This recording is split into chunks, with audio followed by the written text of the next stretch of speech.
হেই everyone, বাইরে তো বৃষ্টি পড়ছে কয়েকদিন ধরে টানা, কারণ এখন বর্ষাকাল। তাই মেয়ে বায়না করেছে এবং আমার নিজেরও মন চাইছিল একটু পাকোড়া খাই। তাই ঝটপট একটা পাকোড়া বানিয়ে নিলাম। ভাই, আমার পাকোড়া মানে তো বুঝতেই পারছো, এটা ফাঁকিবাজি পাকোড়া হবে, মানে যত শর্টকাটে বানানো যায় আর কি।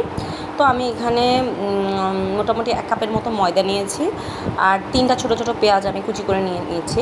পাকোড়াতে তো অবশ্যই পেঁয়াজ বেশি লাগবে, তো দিয়ে দিলাম কাঁচামরিচ 3-4টার মতো।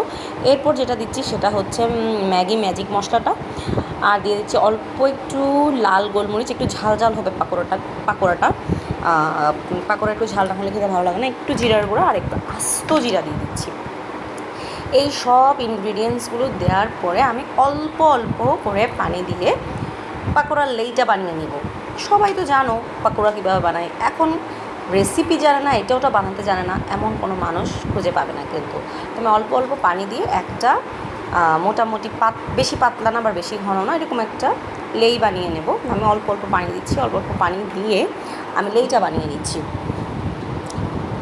তো আমার হচ্ছে লেইটা অলমোস্ট হয়ে গেছে। আমি আরও অল্প একটু পানি দেবো, তারপর এটাকে আরেকটু পাতলা করব। এই তো লেইটা রেডি হয়ে গেলে গরম গরম তেলের ভিতরে ওদেরকে চুবিয়ে তুলে নিয়ে আসবো। এরপর গরম গরম চা দিয়ে এটা খাবো। দেখি হয়ে গেছে। আচ্ছা, এই বৃষ্টির মধ্যে তোমরা কে কে পাকোড়া বানিয়ে খেয়েছো আমাকে একটু বলো। দেখেছো তো আমার কত শর্টকাট আমি পাকোড়া বানিয়ে ফেললাম।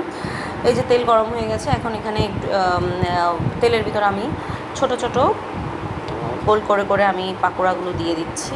খুব সুন্দরভাবে এটাকে আমি এখান থেকে ভেজে তুলে নেব। তেলটা আগে ভালো করে গরম করে নিতে হবে, তারপর চুলাটা ফ্লেম মিডিয়াম করে দিয়ে এগুলোকে আমি লাল লাল করে ভেজে তুলে নেব। রেডি হয়ে গেছে আমার পাকোড়া, যদি আমার বাসায় সস নেই।